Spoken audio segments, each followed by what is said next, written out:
I have heard it all when helping people negotiate with narcissists and break free from these toxic relationships. And they say the same things over and over again. The thing about narcissists is that they do have a pattern of how they speak.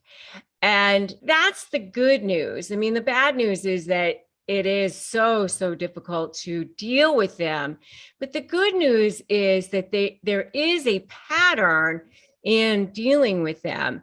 And so if you're kind of wondering, am I dealing with a narcissist? Is it true? Is this person that I'm trying to manage, communicate with, negotiate with a narcissist? Well, check out this video and you'll know by the end of this video. And make sure you watch all the way to the end, because I do have 7 different phrases here, and all of them taken together are, kind of a checklist for you. So you can kind of see, taken together, is this person a narcissist that I'm dealing with? Okay. And as I said, I've helped millions of people through this channel, thousands of people through my practice in coaching people through negotiations, through my law practice. So I definitely have seen it all. Believe me. All right. So number 1 is you make such a big deal out of everything. This is really a form of gaslighting. And gaslighting is a way of making people feel like they're crazy. It's a form of control. It's a form of destabilizing people. It's really a way of getting a narcissist victim to believe that they don't have power. And so it's something that narcissists use to make their victims feel confused. So you make such a big deal out of everything. That's number 1. Number 2, this is really from a male to a female. Okay. And this is it your time of the month? I know it is so misogynistic. It's so degrading. It's so devaluing. And it really is just so meant to be, I'm not giving any credence to what you're saying. I'm totally going to just devalue whatever it is that just came out of your mouth, because I'm just going to say, oh, is it your time of the month? That's number 2. Number 3 is other people's wives or husbands think blah, blah, blah, other people's spouses, or in this same vein, it's even so-and-so agrees with me. This is all in the same line of everyone else thinks, everyone else believes, or no one else thinks. It's a way of making you feel isolated. It's a way of making you feel like you're the only one who thinks this, or no one else thinks that. And it's actually also part of almost like a smear campaign that has started as well, because in that, they also maybe have started to speak about you to these people. And during the discard phase, you do see the birth of the smear campaign as well. And I do have a whole video on how to shut down the narcissist smear campaign, which I highly recommend that you check out, because sometimes the smear campaign can actually start long before you even know the discard phase has started, where they started planting seeds long before. They started saying things about you long before that aren't even necessarily where I'm saying something bad about the person. They couch it in terms of concern. A lot of times I'm concerned about this person's parenting skills. I'm concerned about this person's drinking. I'm concerned about how much this person is working. I'm concerned about their long hours. I'm concerned about how much time they spend away from home, something like that, where it's a backhanded smear. And so then by the time the discard phase comes along, they can say, oh, I told you, that they spend so much time away. So that by the time it comes time to go into a custody phase or something like that, they can say, oh, I told you that they were never around, or I told you they were a terrible parent, or whatever. Even so-and-so agrees with me that you were never around and that you're a terrible parent. Everyone else thinks that you're horrible. No one else thinks that you should have custody, something like that. And so, everyone else believes this or that. And, they do the same thing even in a workplace setting. So it doesn't have to be necessarily a marriage. It can be a workplace setting too. They do the same thing. So no one else thinks that you should get this promotion. No one else thinks that you're good at sales. No one else thinks that you are very good at this job. And everyone else thinks that I'm better at it. That sort of thing. I mean, it's the same principle. You can take this same principle and apply it across the board to whatever it is that we're talking about. So that's number 3. Number 4 is, why are you bringing this up now? So what they do is they take whatever it is that you are trying to bring up and they attack what you're talking about. They attack your tone, the timing, when you're bringing it up, where you're bringing it up, so that you never get to bring up the topic of what you're bringing up, so that you're never heard, because then you feel totally frustrated. You never feel like you matter then. It's a way of devaluing you. It's a way of disrespecting you. If you think that this is so true so far, put "so true" in the comments. Another one that they'll say is, I don't like your tone. I don't like your body language. I don't like how you're standing. I don't like your posture. Again, it's something else to attack so that you never get to the point of what it is that you're saying. And number 6 is, you're so ungrateful, or some derivation thereof. You're so unappreciative. You don't know how good you have it. Something like that.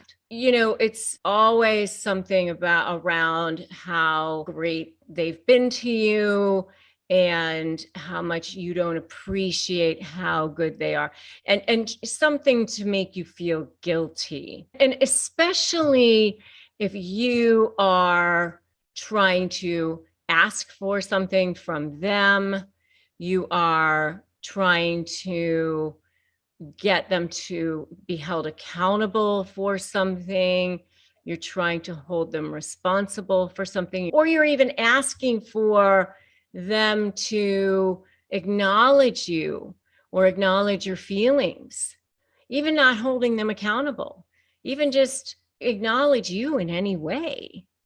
That's when you're ungrateful, you're unappreciative, you don't know how good you have it. All of those things, they become a victim. They become a victim. Somehow it gets turned around back onto them. So that's number 6. And number 7 is, you can never let anything go. You can never let anything go, or can't we just move on? You're always starting problems. Can't we just move on? Why do we have to think about this? Why do we have to dwell on things? If you want to try to bring up anything that's an issue, then the next thing that they want to do is just forget about it, move on. Let's just sweep it under the rug. Let's just move on. Let's just get to the next level. You'll see it'll all be better. And just basically future fake you. You'll see it'll all be better. And why do we have to dwell on things? Okay, great. I already said it would be better in the future. Let's just move on. You got what you wanted. I said, fine. Okay, it'll be better in the future. From now on, you'll see it'll be amazing. And they don't want to hear anything more about it. And, they just try to love bomb their way into saying the rest of the time it'll be incredible. And they just want to focus on that. And they don't want to hear anything more about you, your feelings, how they may have hurt you. They just want to think about the future. They want you to think about the future because they don't want to have to be, held accountable at all. They don't want to be held accountable. They want to be held responsible. And they really believe that if they can just get you to think about the future, that you'll just forget about it too, that they can just love bomb you back into thinking about the future and that you'll just forget about it and that everybody can just move on.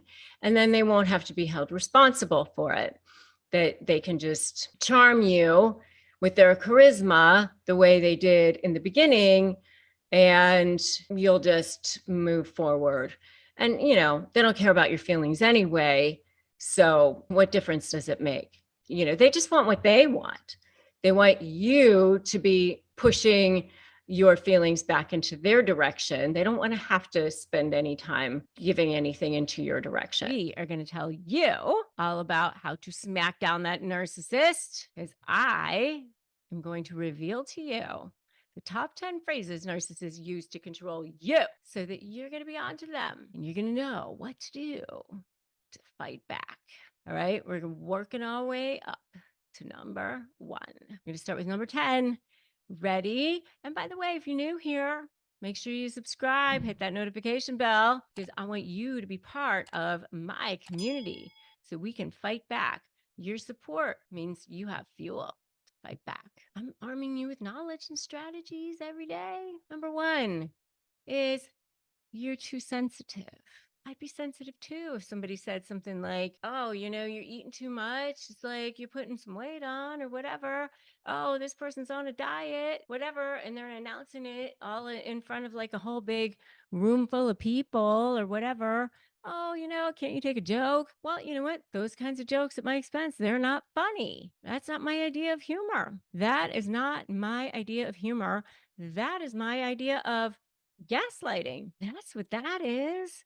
And I might just have to torch you next time. No, I'm not telling you to engage in domestic violence or anything, but I'm just telling you that that's what that is. That's gaslighting. If you want to know where the term gaslighting came from, it came from a play, later a film, a manipulative tactic that was used in the film by the husband against the wife, where he was trying to make her doubt her reality.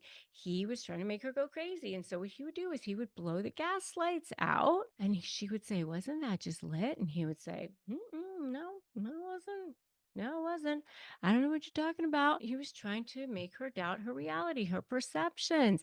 And so when somebody is saying to you, you're too sensitive, you're trying to make you doubt your perceptions of yourself, your feelings, your emotions, questioning how you feel. If you feel something, you feel something. You can't say, I don't feel that thing. You feel that thing. So you can't say, I'm not feeling that thing. Your emotions are valid. You have every right to feel what you feel, and you have every right to express what you feel. So recognizing gaslighting for what it is really important. And then you can reclaim your truth and set your boundaries to protect your emotional well-being. That's number 1. Number 2 is you're the problem, not me. So blame shifting is really bad, and it's definitely manipulation, and it has a major impact not only on you but also on the relationship. And narcissists excel at projecting and deflecting, especially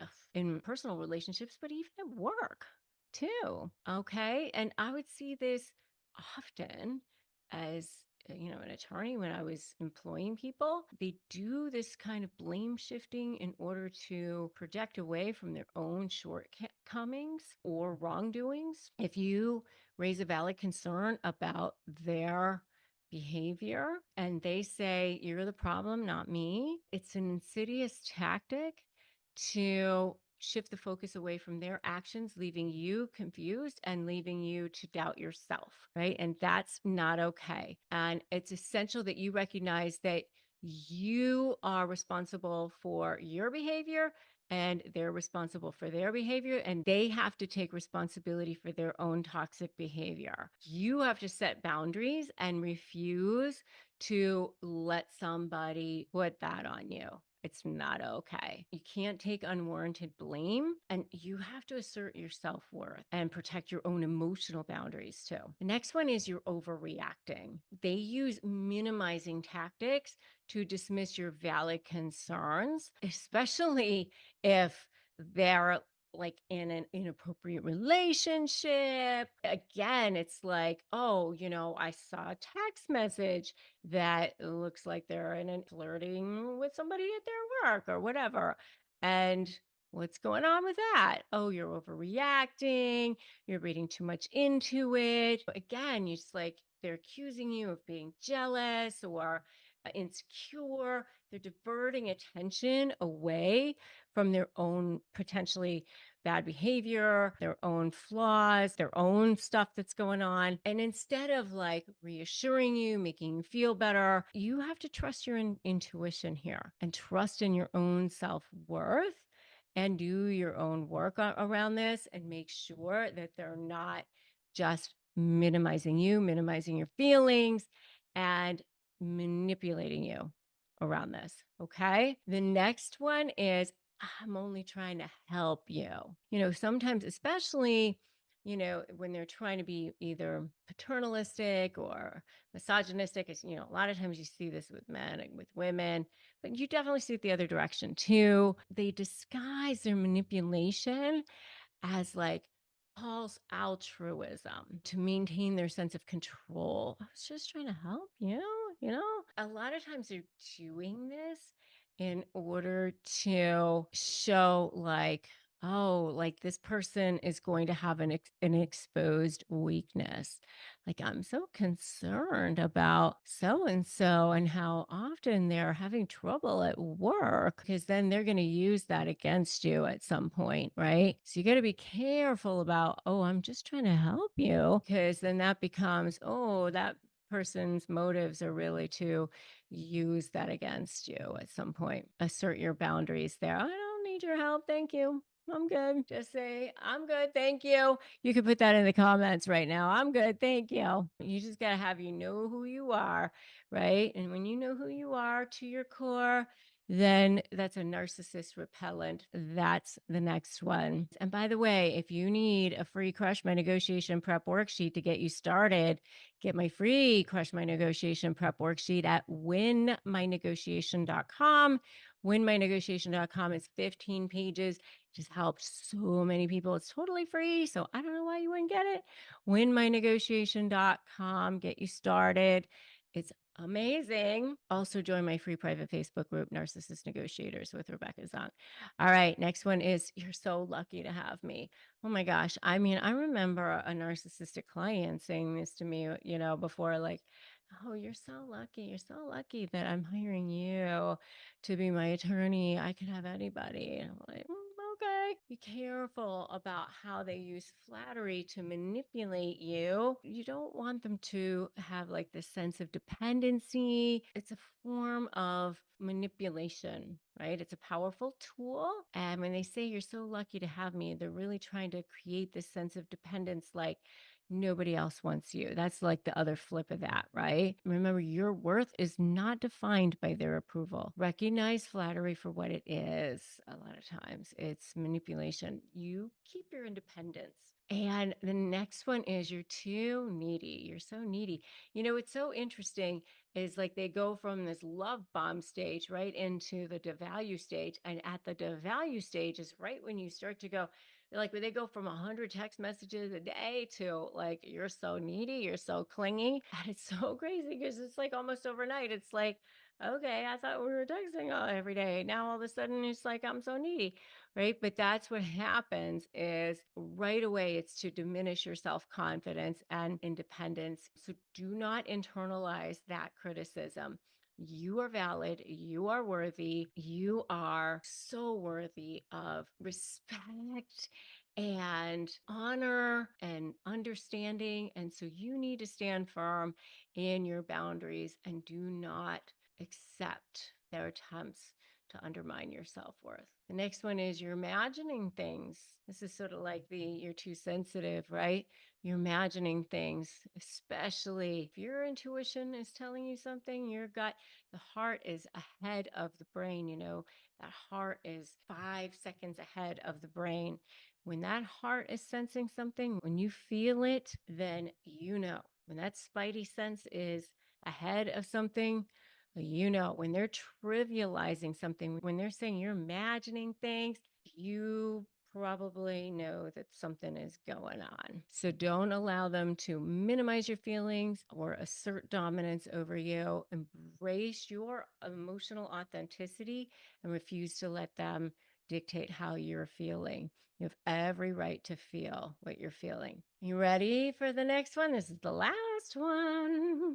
You'll never find someone like me. Good. Let's hope not. So no one will ever love you like I do and all that silly stuff, right? Fear-based manipulation is a hallmark of narcissism.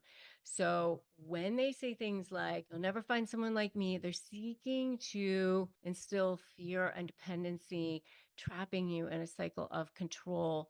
So you deserve love. You deserve respect. You deserve to be free from manipulation and fear. Trust in the strength and resilience to break free from toxic relationships and stay on your journey to empowerment. So there you have it, warriors. Those are the top 10 phrases that narcissists use to control and manipulate you. And let's dive in and unravel the hidden meanings into these phrases. Catchphrase number 1, it's all about me. This typical narcissist catchphrase really serves as a constant reminder of their self-centeredness, right? For example, a narcissistic friend who always redirects that conversation back to themselves. It's really interesting how they can always figure out a way to direct the conversation back to themselves. I mean, even if you're talking about the weather or something, it somehow ends up talking back. It's like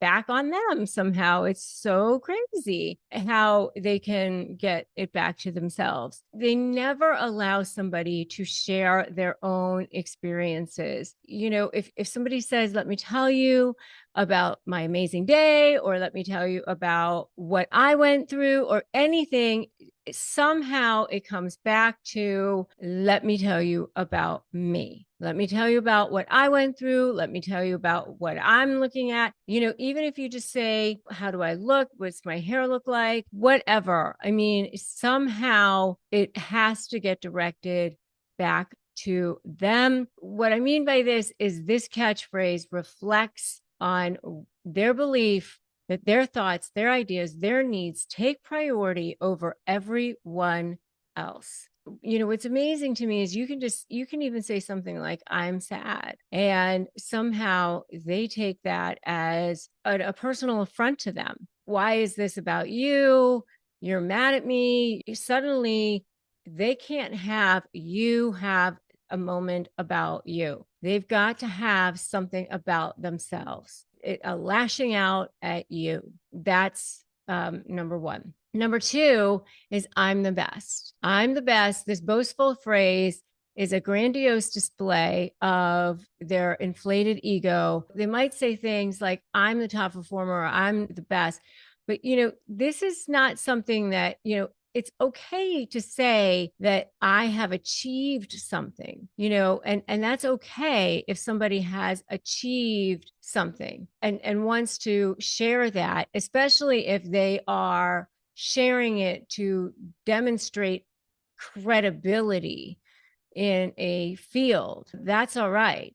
But if they're saying it as perceived superiority over other people, to basically say, I'm better than other people and I should have everybody else's admiration, and especially if it's not even true, that is going to be a problem. All right. So that's number 2. Number 3 is you should know better. They employ this phrase in a multitude of ways. I didn't have that problem. Oh, I can't believe that you did that. Oh, I would never have done it that way.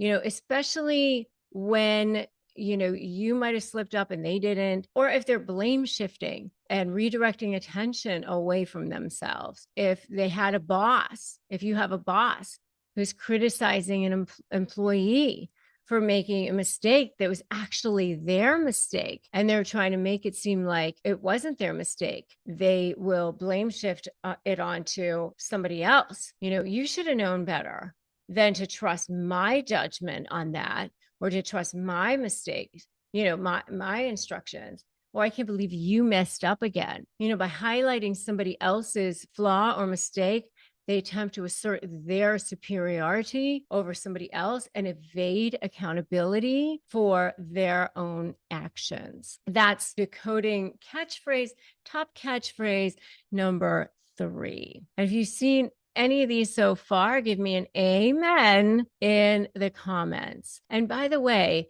if you are needing to disarm a narcissist because you're dealing with this, I have phrases for disarming narcissists, which you can get at disarmthenarc.com, which will help you in combating these phrases. So I would definitely recommend that you get them, disarmthenarc.com. All right. The catchphrase number 4 is, that's not my problem. That's your problem, not my problem. When something goes wrong, where are they? They're not going to be there to support you. They're barely there to take care of, anything, right? They avoid taking responsibility by uttering this dismissive phrase. They don't care about anybody but themselves. Where are they? They're not there to help with chores or to help around the house. They don't want to help other people. They're very extremely judgmental. They don't want to help significant others when they're sick,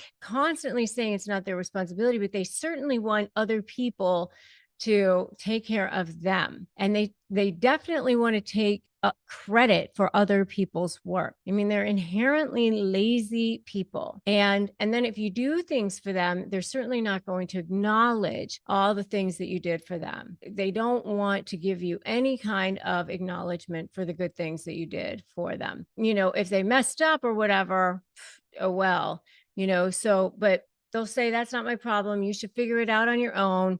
So this catchphrase allows for them to distance themselves from any potential consequences and place the burden solely on others, and reinforcing their self-centered mindset. So that is catchphrase number 4. The next one is catchphrase number 5, which is, you're wrong.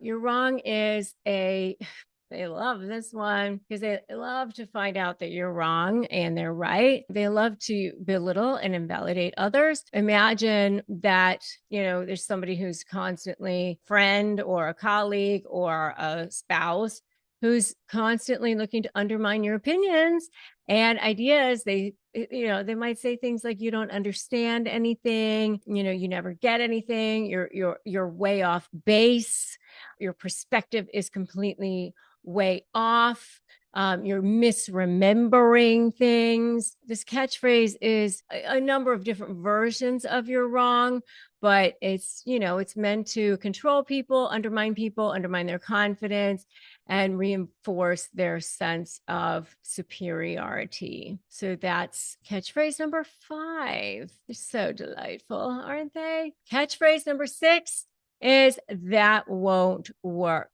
Narcissists love to use this one to invalidate ideas presented by other people. So, for example, you have a colleague who shoots down every suggestion that somebody else might bring up in a team meeting. Like even if it's a good idea, they're just like immediately knee jerking everything to shoot down other people's ideas. They don't even have any other good ideas. They don't even have any other alternatives. But it's just like, if it's your idea, the answer is a no. And, they might say things like, it's a terrible idea. We tried that before. It didn't work. And they just dismiss any other suggestions because, they just don't want you to have the idea. They assert their perceived expertise and superiority by maintaining their control over conversations and their sense of intellectual dominance. So that is catchphrase number 6. And the last one is trust me, which you should never do, of course. And by the way, if you are dealing with this and you need additional support, you need to join my free private Facebook group, Narcissist Negotiators with Rebecca Zung, for sure. But this one is, it seems innocuous, but this is also a very big warning sign. And they use it to manipulate others into accepting their versions of the events without considering alternative perspectives. I mean, it's really a gaslighting phrase. It's a way of gaslighting. So, it's a manipulation. It's, trust me that this is the way it happened. Trust me the way you're remembering things is wrong. Trust me that that's the way the conversation went, or trust me that your advice is not the way it happened, or trust me that your perception is faulty, that sort of thing. And it's a way to distort narratives and silence dissenting voices and reinforce the distorted narratives that they want to reinforce. All right. So we've decoded these catchphrases, we've decoded them with examples. And that way we've been able to gain a deeper understanding into the manipulation tactics employed by these narcissists. And it's important. It's important to be able to do this because you want to be able to recognize the patterns. You want to be able to recognize the patterns employed by them, these high conflict individuals, so that you can recognize these patterns, recognize them if you're going to communicate with them, recognize them if you're going to go negotiate with them, be able to help yourself and get the support that you need. Garden variety narcissist, or that covert narcissist who pretends to be oh so sweet and so kind in any situation. All right, so you're overreacting. I know I've heard before. I've heard it in court. I've heard it with opposing counsel. I've heard it in a personal situation. All you're trying to do is have a conversation with them. They use this to gaslight you because they don't want to hear what you have to say. They're trying to dismiss your feelings or invalidate your experiences. And oftentimes it's meant to project because they're trying to shut you up. They want you to feel like you're the problem. It's a defense mechanism. Instead of you getting defensive, which I always say, I always wear jade. I'm half Chinese. I always wear jade, but never jade, never justify, argue, defend, or explain. Calmly assert yourself. Stand in your power. The more you can stay calm, the better it's going to be for you. The more you get angry, the more you get into it, the more they suck you in. Now you're sucked in, dragged down. Stand in your power and just say, I don't agree. My feelings are valid. And this is important to me. You don't even have to say I'm not overreacting. Just say I don't agree. My feelings are valid and this is important. In a professional setting, I've had clients who I'm dealing with or I'm representing, and people are, I've had opposing counsel say you're overreacting, and I've just had to say no, I'm not. My client is upset about this situation and I'm bringing it to your attention. I'm not overreacting. It's a serious situation. They're unhappy about it. If they're trying to dismiss your concerns, you just calmly respond. Don't get emotional. Stand your ground and maintain your confidence and stick to the issues. Don't get personal, because as soon as you say, I don't like the hair on your head or this or that, you don't, as soon as you go there, then you're losing control. Similarly, is number 2 is you're too sensitive. Narcissists love to accuse other people of being too sensitive as a way to deflect people away from their hurtful actions. So if they've done something to hurt you, or maybe you've found suspicious text messages in their phone, or you've seen behavior that they've engaged in that is inappropriate, they'll just dismiss it away. Oh, you're too sensitive. And this is another form of gaslighting. So you want to respond with something like, I'm not too sensitive. I'm having an appropriate response to your actions. Your actions were hurtful, and I'm expressing how I feel about them. If they're not going to address your feelings, then this is not a person that you should be with if it's a personal relationship. I know I've had people in my life who have said this to me. If this is the type of person, I certainly wouldn't be friends with this type of a person anymore. I mean, if that's the case, then you definitely want to, assert boundaries. And if you are dealing with this type of a person and you want phrases for disarming them, I have free phrases for disarming narcissists. You can get those at disarmthenarc.com. I highly recommend that you go get them. It will help you reclaim your power. Also, join my free private Facebook group, Narcissist Negotiators, with Rebecca Zung for more support, and will give you more feeling of community as well. Don't do this alone. Don't be in isolation. The next thing that they will do is they'll accuse you of being the narcissist. They love to project their narcissistic behavior on others. If they accuse you of being the narcissist, they're going to do that because they know it's the one thing that will bother you the most, that will send you off into the stratosphere. That is just something you can just, oh, that's interesting. That's curious. What makes you think that? Get curious instead of angry. Be like Inspector Clouseau. Oh, that's interesting. What makes you think that? It kind of puts the burden of proof back on them, and you're really not interested in their response. It's just more like diffusing. It's like that you're not getting angry. You're just more like curious. Oh, okay. You just calmly ask for examples. Oh, that's interesting. What makes you think that? The next one is you'll never find anybody better. This is meant to undermine your self-esteem and keep you tied to them. Do not believe it. Okay. There's so many examples that I can give you where I have seen people say this to others, and 3 hours after the divorce ink was dry, that they've signed the agreement, they went to the grocery store and they found their soulmate in the seafood section. They just want you to feel dependent on them. They want you to think that your self-worth is tied up in them, that no one else is ever going to want you, or whatever it is. I understand that that's what you think, but I'm confident in myself and I know my value. That's all you need to say. I understand myself, my value, and my self-worth. Thank you. You don't need to say, I'll find somebody else or anything like that, because then that will trigger them.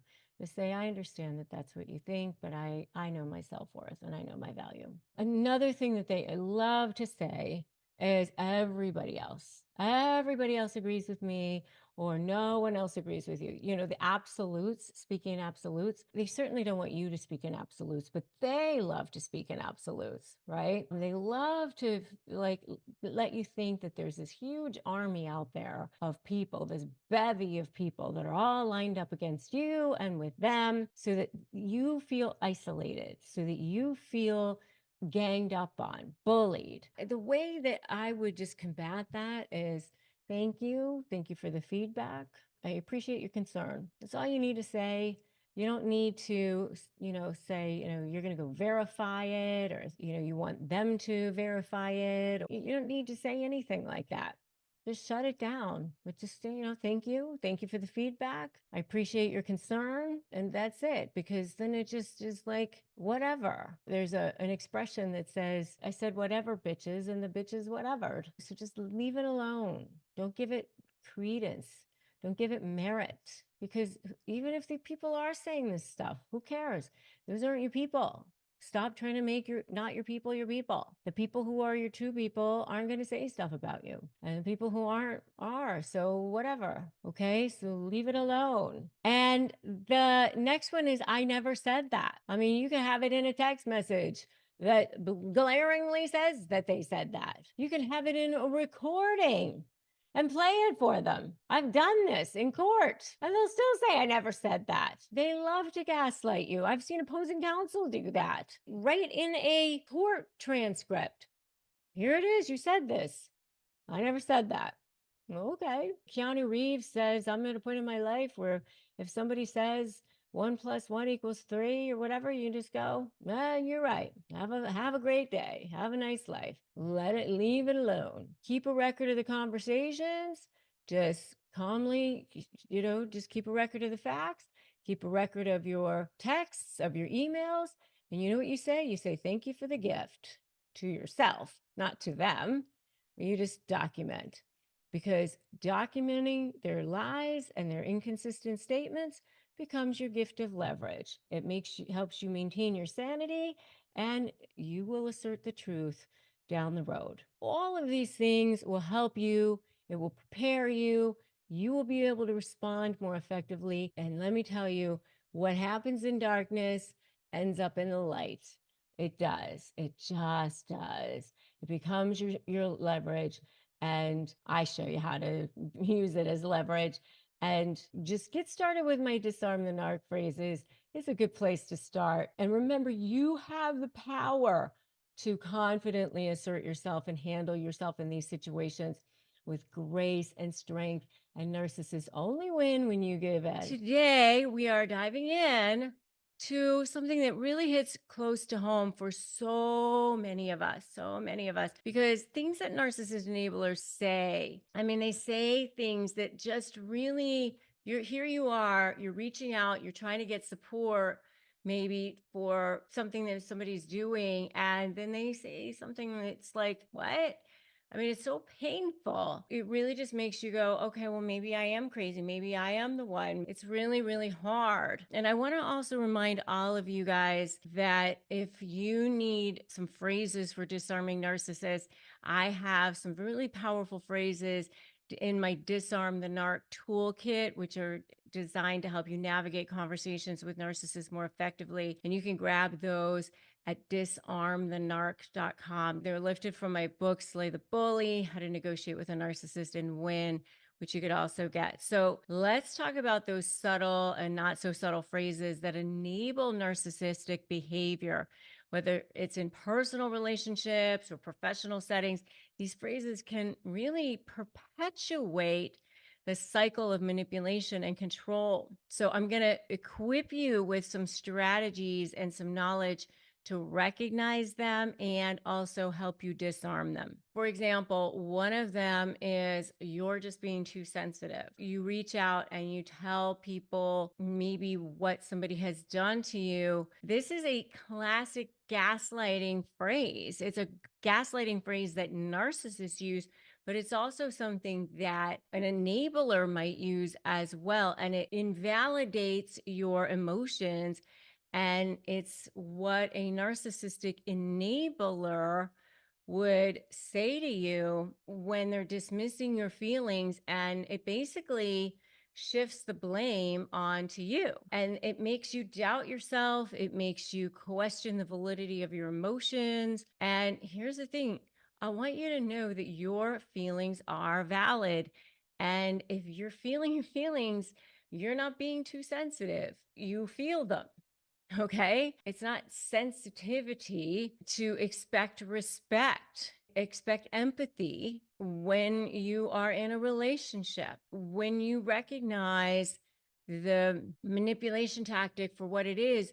You can stand in your truth. Don't allow anyone to diminish your worth. Don't allow anyone to diminish your feelings. That's one. Another one I can say that I experienced when I was dealing with a covert narcissistic business partner was, that doesn't seem so bad. Or Another one was that must have been inadvertent. I mean, because they seem like they're so nice. You know, a lot of times they are only seeing the surface of what's going on with people. And so they're not allowing you space. They're not holding space for you when you're telling the person what's going on. And the problem is that they only see the surface of this person and they're not seeing the depth of what's really going on. The thing is with covert narcissists, especially, it's like death by a thousand cuts. And they see, well, they seem like they're such wonderful people. So obviously, if they did something to you, it must be inadvertent or it must have been a mistake, you know, because they're wonderful, right? And so those are a couple more that you might hear. Another one is, well, why can't you just let it go? Like this classic dismissal of your legitimate grievances when a narcissistic enabler just tells you to let it go. What they're really saying is they don't want to deal with the consequences of the other person's actions, or they don't want you to have to deal with the consequences of the person's actions.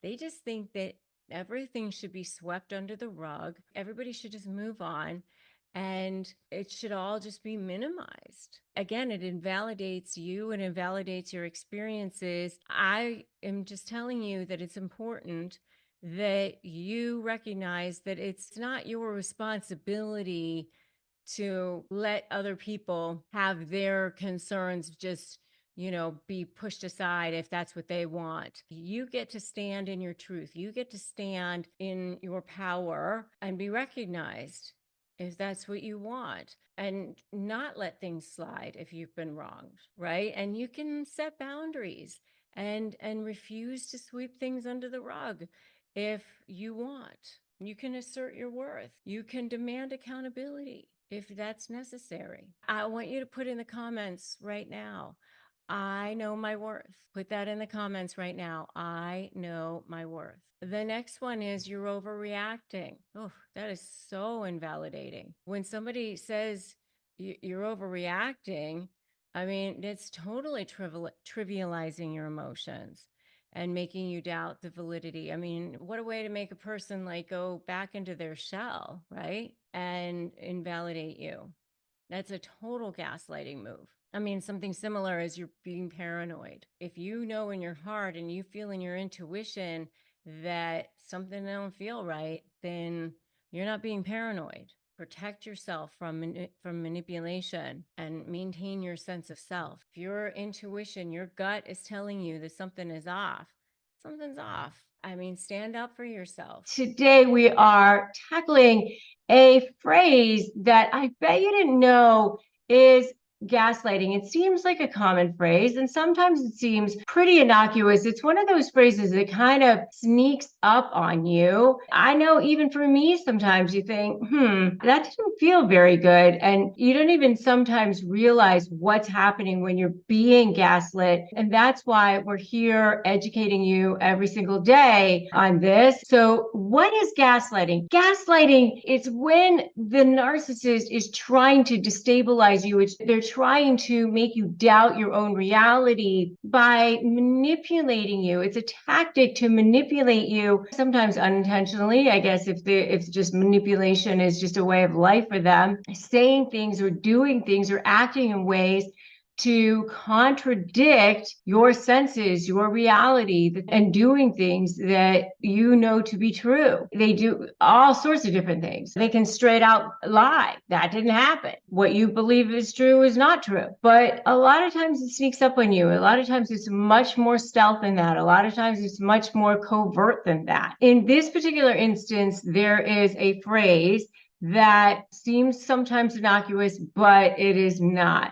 And that is, the phrase is, you're misunderstanding me. What I'm trying to say to you is, you're misunderstanding me. And a lot of times, you're not misunderstanding at all. Maybe you are confused sometimes, but a lot of times, you're not confused at all. But they try to make it seem like you're confused. You're negotiating a particular contract, and they're sharing their side of what they want, what their particular side is of the facts. And you're sharing what your particular side is of the facts and how they want it to go. You might be talking about a trend in what's happening in social media or something like that. And they're trying to explain to you what the current trends are. You know, you've done your research and they're doing their research. They'll say, you know, you're exaggerating or something. And then they start to say, no, here is the data. Here's the data of what it is. And trying to get you to question your understanding. And sometimes if it's somebody who's a man to a woman, they try to make it seem like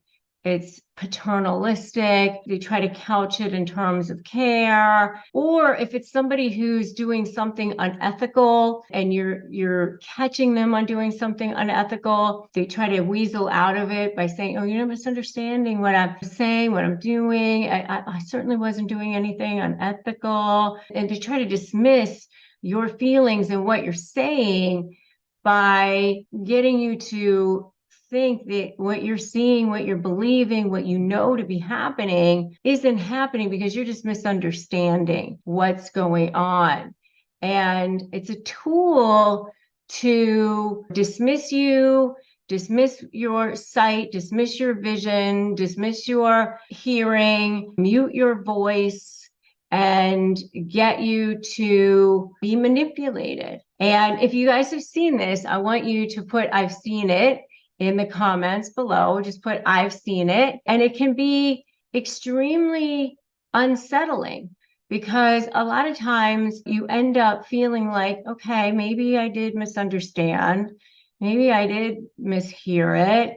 And you end up being persuaded because a lot of times if they say it with such confidence and such power and they can be extremely persuasive in their delivery, and you think, oh, well, I don't know, maybe I did misunderstand them. Maybe I did jump to conclusions or something. You know, that feeling in your gut that never quite goes away. And this isn't a professional situation or a personal situation. So it does always sort of stick in your mind as to whether or not you actually did exaggerate or you did misunderstand or you didn't quite see that the right way or the wrong way. It does always sort of make you doubt whether or not you believe that person. As human beings, we kind of want to see the good in people. And we always try to look to see if maybe there was something else that made up for it, or there was something else that we weren't seeing, and there's a lot of other good things about that person. And so we end up moving on, and a lot of times we just dismiss it and we leave it to one side, and we go on with that person in relationship, whether it's professional or personal, because we want to continue to be in relationship with that person for whatever reason. This is a common phrase that is gaslighting. If you are dealing with a narcissist and it's eating you alive inside and you're feeling like you need extra support, make sure you join my free private Facebook group, Narcissist Negotiators with Rebecca Zung. And if you want phrases for disarming narcissists, grab them. I have a whole list of phrases that you can use at disarmthenarc.com, disarmthenarc.com, phrases for disarming narcissists. Make sure you get those. And also, if you need additional support and you need access to therapy, I have a sponsor on this channel, which is BetterHelp, and you can get that access to help at betterhelp.com/Rebecca Zung. It is a sponsor for us, which means we receive commissions on that. If you use it, it does not cost you any extra. We just want you to have access to help and support that you can trust. Remember that gaslighting is a manipulation tool. That's what it is. It's meant for that. And the purpose of videos like this is to help you get access to information, to knowledge, to know like, hey, bet you didn't know that this phrase was gaslighting, right? And now you know. There's so many other tools out there for you. And that's, what my Slay program is all about, which is, Slay Your Negotiation with a Narcissist, which has helped many thousands of people get access to a negotiation tool that helps you win, free content like this here on YouTube. I have this in my podcast and my book. Just remember that your feelings are valid, your experiences are real. Be cautious of phrases and responses that belittle you, invalidate you, and invalidate those around you, and ensure that your words empower you rather than diminish, right? Don't allow anybody to diminish you, diminish your light. So if this video was eye-opening for you and you think others can benefit from being in the know, make sure you like it, make sure you share it out. 6 phrases to prove that you are dealing with a narcissist. Grab your favorite beverage, sit back, and let's get started. So the first one is, you're not important enough.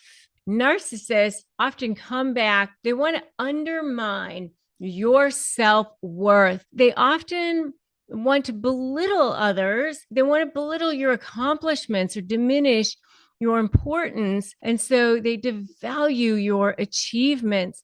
They devalue your dreams. They want to shoot you in the foot. They take away, they suck the wind out of you. They leave you feeling inadequate. They leave you feeling unimportant. If you got promoted, if it's like a good step for you from where you were, it's just like, it's just sort of nothing. They want to just suck the wind out of your sails. It's not like you're actually successful or anything. It's not like you really did much. Or another one is sort of like, oh, you really think that's a big deal? I've accomplished way more than that already. It's sort of like you should feel lucky to be around me. Narcissists just have an inflated sense of self-importance, always expecting others to be just grateful to be in their presence. They just believe that they're superior and they should be honored to have anyone in their life. It's just sort of like payment to be around them. It's some sort of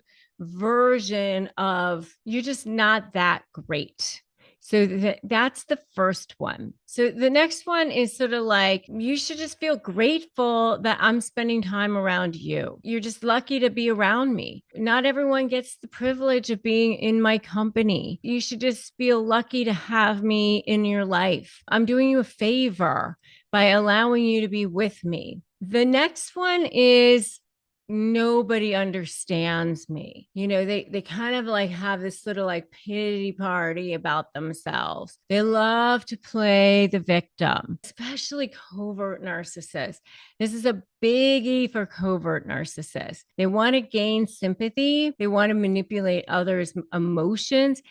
This is especially a good one if you want anything or you're trying to hold them responsible for something. No one understands me. No one understands the pain that I go through. I'm all alone in this world. No one cares about me. You wouldn't get it even if I tried to explain. They really kind of shift the dynamic onto themselves, very much so if you're trying to hold them responsible for anything or if you're trying to get them to be accountable for anything. And oftentimes they do this and make a lot of noise about you and how awful you are if you've been trying to hold them accountable for anything. And they reverse it and make you the villain. Are you ready to transform lives at the deepest level while also earning money and taking your career to the highest heights? Well, if so, then my brand new Slay Master High Conflict Negotiation Certification training is exactly what you have been looking for. Get ready to acquire the essential skills necessary to guide your already existing clients or team members through the intricacies of dealing with challenging personalities, or you can become a brand new certified coach and ignite an amazing new career and start off by knowing that you can make a real difference in people's lives. Hi, I'm Rebecca Zung, And I'm an attorney, and I've been named a best lawyer in America by US News. And I'm also a globally recognized narcissist negotiation expert. I'm also the author of a best-selling book, Slay the Bully, How to Negotiate with a Narcissist and Win. And I'm the founder of the Slay method of negotiating with high conflict personalities. I am a certified coach also, and as a certified master coach in the Slay method, you will be able to guide your clients or your team members through the complexity of dealing with high conflict or narcissistic personalities, including using the power of my proven Slay method. I've literally helped thousands of people across the globe with this method, and it has saved lives in negotiating people from lives of drama, trauma, and chaos to step into lives of freedom, possibility, and purpose. And you will be able to help them do the exact same thing into finding lives of freedom and ultimately respect, acknowledgement, and that feeling of knowing that you have helped people at their deepest level of their soul, and you will be able to be paid for that. And it's not just about helping others, by the way, it's about investing in yourself and your own future. By joining this training, you will be investing in your own professional growth, enhancing your own quality of life, and unlocking limitless earning potential. Are you ready to take charge of your destiny and help shape the destinies of others while making more money doing it? Then join my free workshop, High Conflict Negotiation Certification. Boost your authority and your income. Discover why high conflict coaches are in huge demand right now, both personally and professionally. Learn how to coach people through crises, master emotional triggers, and conquer their fears, all while boosting your authority and your income. Don't miss out on this exclusive, life-changing opportunity. Just click the link to sign up for this free workshop right now. And I have a whole video on how to shut down a narcissist smear campaign, which I definitely highly recommend that you check out as well. And if you've seen this, give me a totally in the comments. And I would love to also know your feedback on this as well. And I have a whole download that you can get, which is disarmthenarc.com. You can go to disarmthenarc.com, which is phrases for disarming narcissists. Definitely recommend that you get those. You can use those for emails, for text messages, for just communicating with them in general. We definitely recommend that you get that because, you know, if you're dealing with a narcissist and you're trying to disarm them, you're trying to communicate with them, it will definitely help you. The next one is I'm always right. Some version of I'm always right. They have this insatiable need to always be right. So, you know, you can never question them. You can never have some other version of, you know, where you get to be right in any way, shape, or form. They dismiss any other people's viewpoints. You can never chime in and say, how about we do it this way? You just never get to have an opinion about anything. They refuse to consider anybody else's perspectives, even if it's like, how about if we try having a salad with the steak instead of vegetables or whatever? It's just like their opinions are the ultimate truth, period. That's the next one. It's exhausting. Honestly, it's just so exhausting. And it's like, why bother bringing anything up? And if you are dealing with this, you need additional support because it's so isolating and it's so exhausting. Please join my private Facebook group, which is Narcissist Negotiators with Rebecca Zung, which is a support group that's huge and has a lot of people in there. Definitely recommend that you join that. And definitely get the help and support that you need. If you don't have access to therapy, I have a sponsor on this channel, which is BetterHelp. And you can go to betterhelp.com/Rebecca Zung to access that. It is a sponsor for us, which means we receive commissions on that. You do not pay any extra on that. We just want you to have access to the help and support that you need. The next one is you're the problem, not me. Of course, it's always you.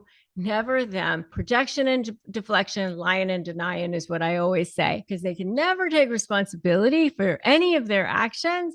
They have to blame other people for everything else. You're the incompetent one. We wouldn't be in this mess if it weren't for you. It's all your fault. They're very reactive, constantly provoking you, interrupting you, whatever it is. You bring out the worst in me. It's your fault I lost my job, whatever it is. It's your fault. That's the next one. The next one is another phrase that they might use is, I deserve special treatment. I should have this. I should have that. Just deserve, that they think that they should have special treatment, special privileges, preferential whatever. I should have the best seat. I should be served first in the restaurant. Why aren't they bringing my water first? It's like absurdity. And I've been in situations at restaurants with people like this where they yelling at the servers or whatever. It's so embarrassing and horrible for their spouses sometimes. Just awful. If you've seen this, I would love to know. I'd love to know your experiences. Would love to know your feedback on this. If you've personally had to deal with this, I would love to know some of your stories as well. So just, go ahead and throw them in the comments below. If you like this video, if you've seen it, make sure you give it a thumbs up. Make sure you share it out with people who need to see this, who would benefit from this video. Share it out, like it. And if you haven't subscribed to this channel, make sure you do that now. Subscribe, hit that notification bell. And remember, my friends, knowledge is power. By understanding these typical statements from narcissists, you empower yourself so that you can break free from their toxic influence and recognizing their hurtful words and manipulative tactics, reflections of themselves. It has nothing to do with you. It's their own insecurities that are coming out. It's their worth, not your worth. You're strong. You're capable. You are creating a new life for yourself, a life filled with love and positivity. We're diving into the minds of narcissists here so that you can understand them, so that you can start to break free, so that you can protect yourself, understand their harmful behaviors, not take it personally, and start building a new world for yourself. Thank you for joining me today and this eye-opening journey. And remember that you have the power to overcome their challenges and embrace your worth. Surround yourself with positivity. Choose love over hate. Remember that we're here for you every step of the way. I've been there. I know the pain. I know the humiliation. I know the feeling of being like, it's time. It is so time to be done with this. You sit down, you have the conversation, and what happens? You know what? You're just too insecure. That's your problem. That's your problem right there. So that's one of the things that you hear, right? Have you heard that before? Give me a totally in the comments right now. Yeah, it's, you know what? It's you. You're too insecure. That's number one. Number two, you're the one. You made me do that. They cheat. They go out. They cheat on you. Your fault. Your fault. You made me cheat.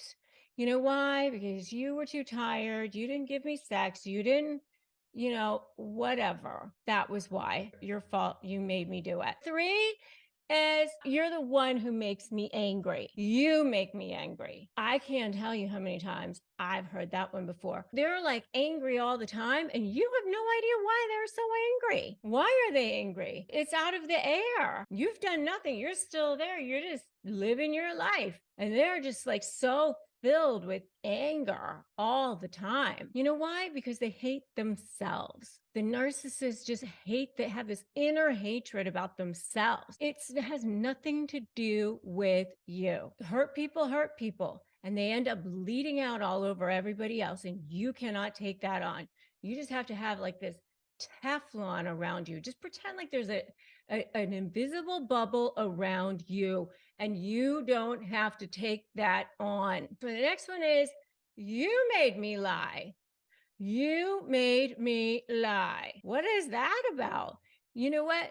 Don't take that on either, because they are pathological liars. They lie about everything. They lie about things they don't even need to lie about, and they lie about things that are readily verifiable. That's the other thing that's kind of crazy. It's definitely, but that's what they do. But remember that becomes your leverage. That becomes your leverage. So when I teach you what to do in my Slay program, which you can check out at joinslay.com, you can use that as your leverage. Next, you provoked me. You're over there just doing nothing, and they tell you provoked me. I mean, half the time, they say that, you used a crazy tone. Why are you bringing that up now? Because they are very, very easily slighted. They have no sense of inner value. They have to get all of their value from external sources. You can't take any of this personally. And one of my very favorite books, which a lot of you know, is The 4 Agreements. And one of the agreements that you have to say is, I'm not taking this personally, because the way people treat other people is directly reflected from the way that they feel about themselves. If people love themselves and they treat other people great. If they don't, then they treat other people like crap. How they feel about themselves has nothing to do with you. The next one is, you make me angry. You make me. Anything is you make me. Even with you, by the way, you make me. No one can make you anything. Just remember that. Don't allow anyone, don't give anyone that privilege. I've really, really tried to instill that in my children, and I really tried to keep that for myself as well. All right, next one is, you're trying to confuse me. What is this crazy text message that says, hey, honey, loved it last night, with hearts emojis, and you're asking about it? Oh, you're trying to confuse me. How am I trying to confuse you when I'm just asking you a question? They're actually trying to confuse you, but they say that back to you. Next one is, you should have known how I would react. You should have known. Well, how are you supposed to ask the question? Or one of the other things that I love, by the way, which isn't even on this list, is, why are you bringing that up now? Why are you bringing that up now? Because they never is a good time. The answer is never. When would I supposed to be bringing this up? Never. The answer is never, right? But that's not a blame shifting thing. That's for something else. You should have known. You should have known. So it's you. Back to you. Your problem. Your thing. This is blame shifting. These are blame shifting phrases. And then the next one is, you're PMSing. Are you sick? Are you tired? You look stressed. Everyone else thinks I'm great. You're the problem. You must be the one, because everyone else thinks that I'm wonderful. No one else thinks that there's anything. You're the only one. So they put it back on you like that. The first thing that you are going to want to do is think about your triggers. I'm going to give you your phrases, but you want to also think about your triggers. You're going to want to think about, how does it make you feel when these people are making you upset, right? If you're feeling like they're getting you upset, and your breath is quickening, and you're getting out of sorts, right? What do you want to do? You want to stop. You want to pause. All right. So that's the first thing that I'm going to say to you, is just pause. And that's actually an acronym that I want you to just have in at the ready, is pause. All right. So just P is the first part of the pause. And so pause and breathe. It's just take a moment to pause and breathe, because that's going to help you when you have that emotional reaction to somebody in that situation. All right, so just take a moment to pause and breathe, so that when somebody is coming at you in a toxic situation, and instead of going right at them with anger or something, just go, wait a minute, let me pause, and let me just think of it as in a curious situation, and just say, wait a minute, I'm curious. I'm curious. Tell me more. All right, so take a pause. And that first magic phrase that you're going to say to them is, I'm curious. I'm curious. Tell me more. Because whenever you can take a pause, instead of reacting with anger, you can react with curiosity. that will help you. I'm going to give you an acronym, which here is pause, but I'm also going to tell you to react with curiosity instead of anger. Take a pause, manage your emotional triggers, and also react with curiosity instead of anger. Pause stands for PAUSE. The first letter is P, and that stands for pause. Pause and breathe. Take a moment to breathe and prevent that impulsive reaction that you might have. And then the A stands for acknowledge. Acknowledge your feelings. Again, you can, instead of anger, you can just like acknowledge your feelings, identify and accept the emotion that you might be experiencing. Because when you're dealing with somebody who's coming at you, they might be toxic, they might be making you feel defensive.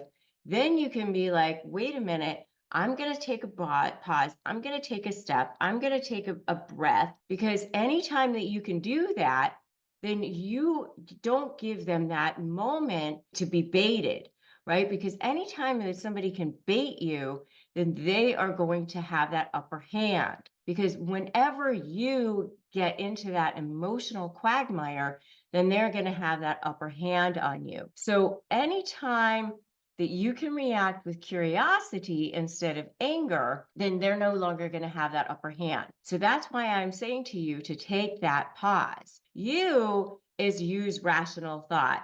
Challenge your immediate thoughts and rely on factual reasoning. So remember, you're going to say to them, I'm curious, tell me more. I'm curious. Tell me more about what it is that you're thinking. Because if you say something that's going to react in anger, then that person now has the best of you. I always say they go fishing and then they go baiting, and then now you're down in the mud with them. And then S stands for shift. Shift your focus. Shift your focus from your standard responses. Ground yourself into neutral phrases. That's what we're talking about here today. Neutral phrases to manage your interactions, so that you're managing your interactions with them. I'm curious, tell me more. What is it that you're saying to me? I'm curious, tell me more. And then E is excuse yourself if needed. Step away momentarily if it's too emotional, if the response is too overwhelming. So the first thing that I'm telling you is take a pause. Take a pause to manage your emotional triggers and use curiosity instead of anger.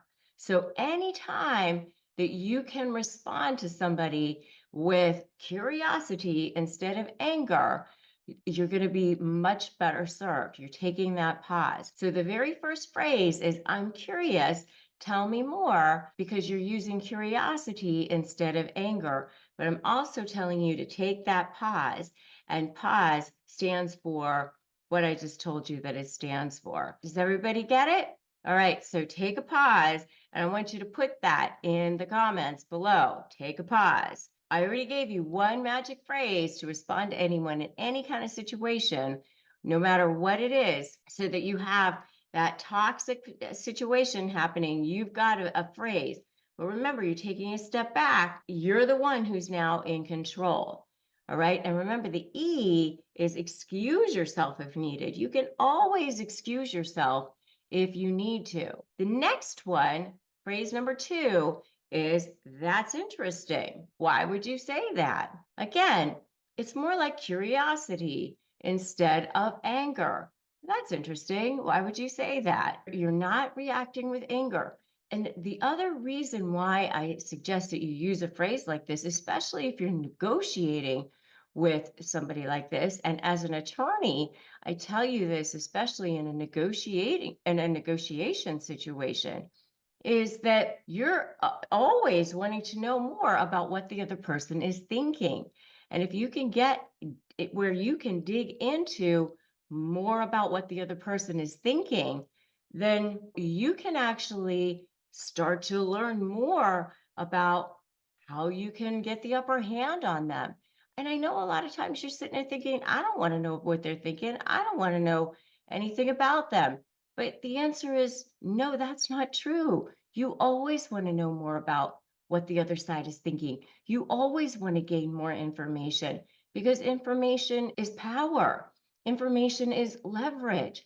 So you always want to know more psychologically about what the other side is thinking, because you can always use that against them. That becomes something that you can use down the road. And especially if you want to make the other side feel like they're being seen, heard, and validated. And when you're dealing with a toxic person always wants to feel seen, heard, and validated. Oh, that's interesting. Why would you say that? That gives you the upper hand once again. And then once again, take a pause.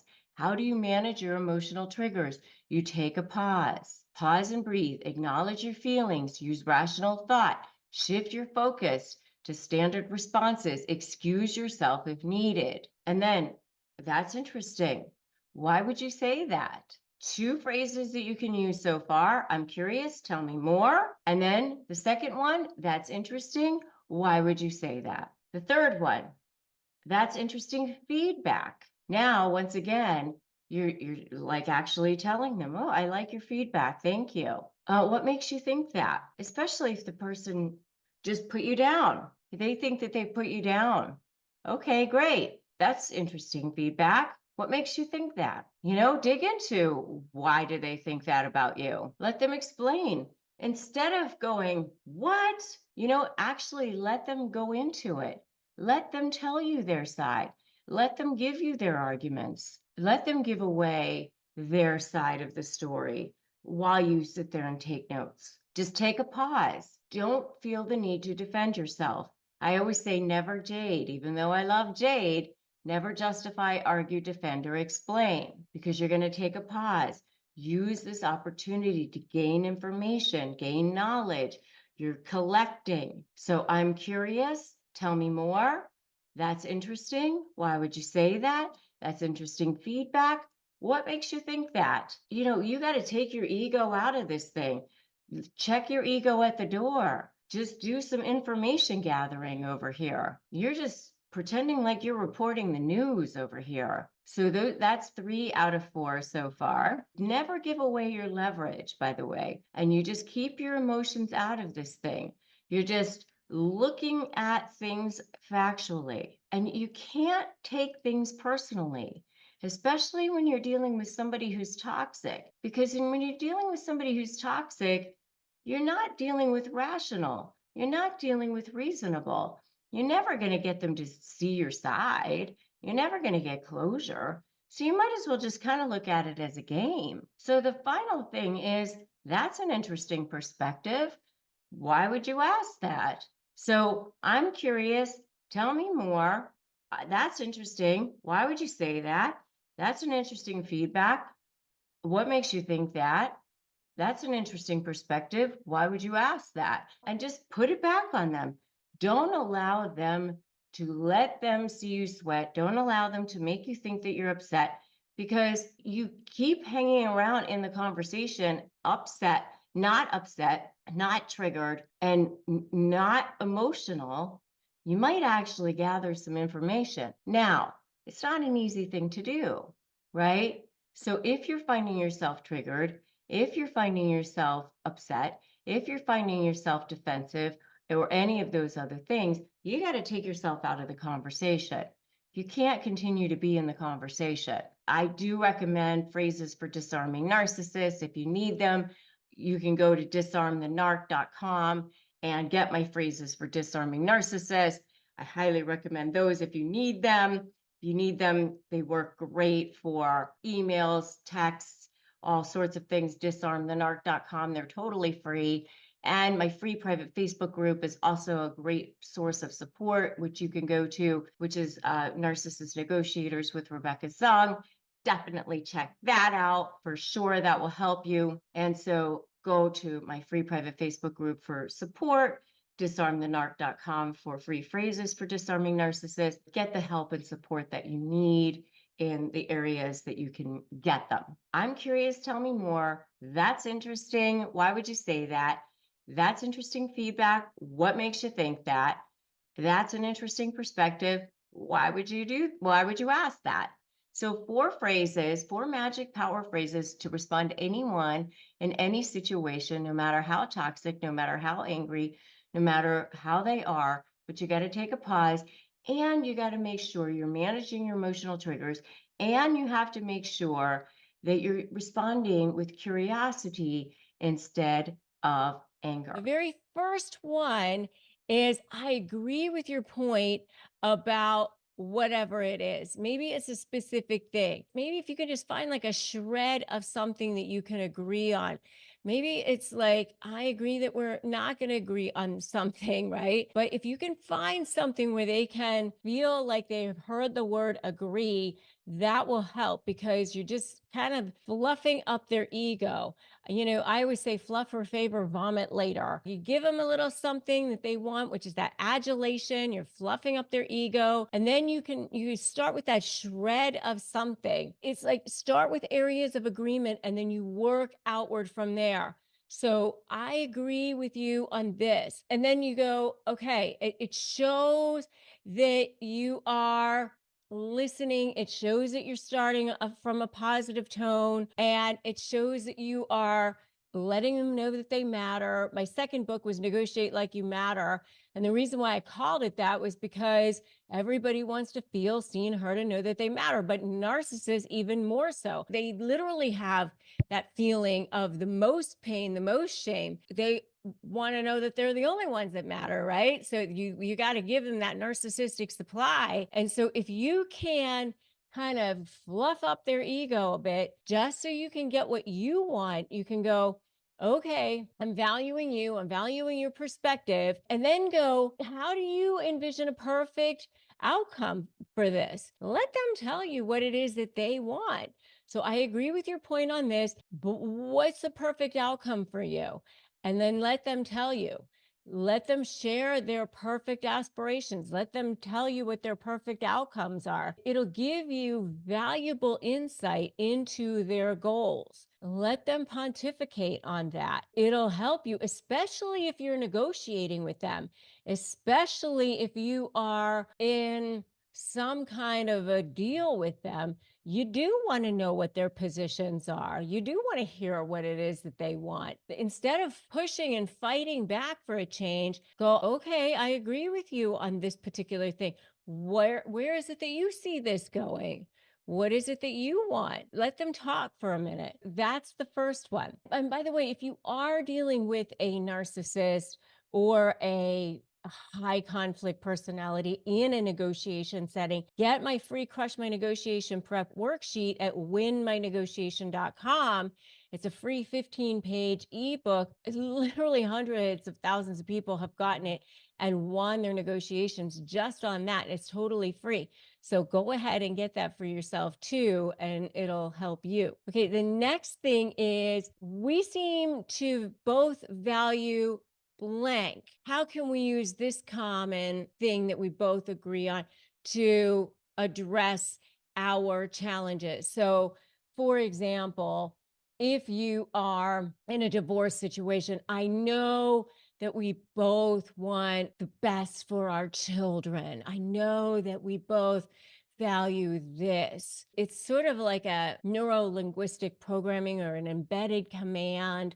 I know that we saw this really take place. If you've ever watched Mr. Rogers persuade a congressman in the 1960s, it was like 1969, and he got in front of Congress to ask for millions of dollars, and he was literally a public access television guy who was kind of dweeby, really an unknown at that point. And he had this kids show, and they did not really want to give him money. And he gets in front of these people.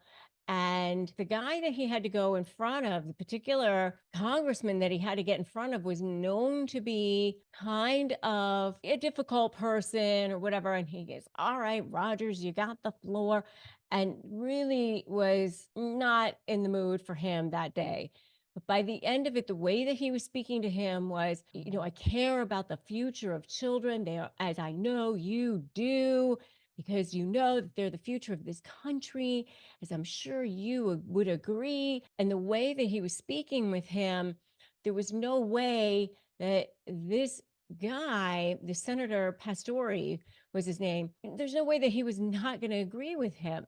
And that's kind of what you have to do. You identify a shared goal or a shared value, and you create a sense of unity around that. And that's how you can persuade that person, whatever it is that you're trying to achieve. Instead of you being at odds, you try to put yourself on the same side as the person, and it works. Believe me, I've been doing this for a long time, and I've been a lawyer for a very long time, and I've had the most contentious of cases for a very long time. And this is how you get people to be persuaded to see your side and get to be working together. So that's number two. Number three is, since we both agree on this, let's explore solutions that would achieve our objectives. Again, we're leveraging your initial agreement, and you are subtly guiding the conversation toward constructive outcomes.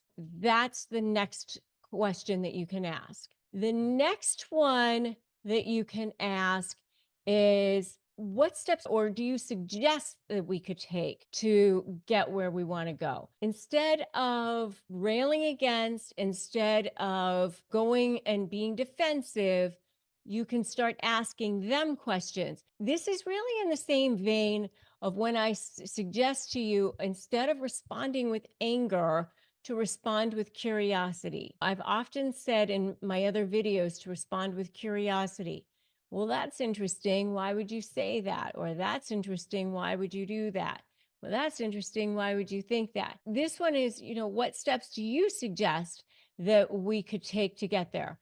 And then as they suggest that, say things like, I appreciate your insights, and then validate their insights and say, oh, well, here's how we could work toward more collaborative planning, and then continue to ask them for their input on that, and continue to ask them for more phrasing for shared insight. So the more that you can ask them for their opinion, validate their insights, and look for ways that you can start with areas of agreement and then build on that, it definitely helps.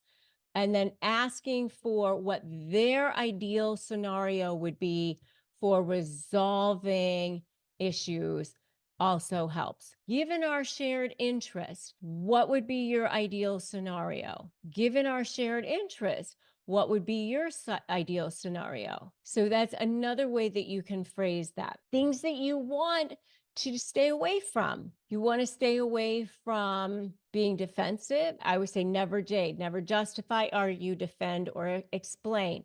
You want to stay away from cussing, name calling, using phrases like always or never.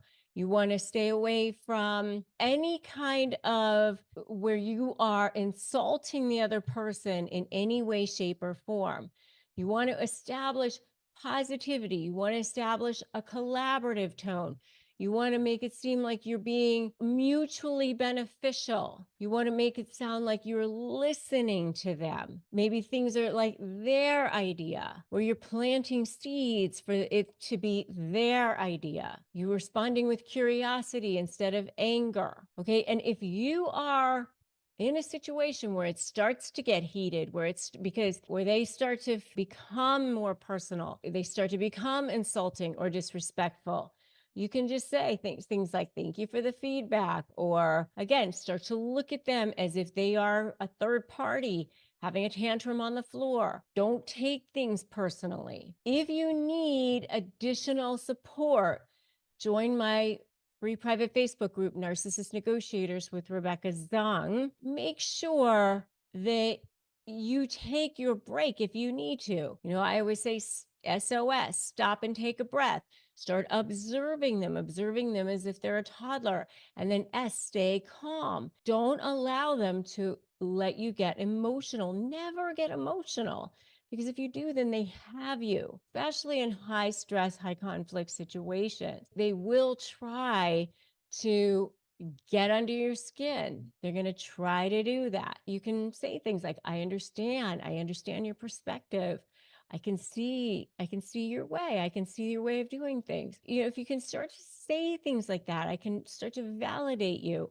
Then they'll start to be more amenable to listening to you. Fluff or favor, vomit later. And you can always do, making a plan, Stan, where you have an agenda or a scope before you go and talk to them, and stick to that issue. Have a time frame. When that time frame is up, you get up, you go. I gotta go. I gotta have an appointment I gotta go get to. You stick to that one issue of the agenda and make sure they know about it ahead of time. Okay. So that when it goes beyond that scope, you can say, no, this is the only thing that we're talking about today.